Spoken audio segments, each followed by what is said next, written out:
बघत पुढची बातमी. 4 स्टार्स ऑफ डेस्टिनी या अप्रकाशित पुस्तकातील डोकलाम हल्ल्यावेळी पंतप्रधानांच्या जो उचित समझे वो करो या उत्तराच्या संदर्भावरून वादाच्या भोवऱ्यात सापडलेले माजी लष्कर प्रमुख मनोज नरवणे यांचं एक नवं वक्तव्य चर्चेत आलंय.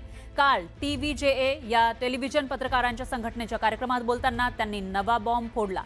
युद्धाबाबत बाहेर येणाऱ्या आकडेवारीवर त्यांनी प्रश्नचिन्ह उपस्थित केलं.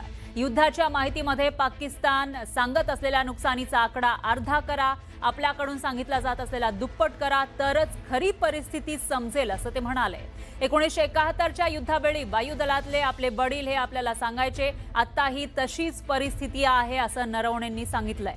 आता नरवणेंच्या या वक्तव्यावरून गंभीर पडसाद उमटण्याची शक्यता आहे.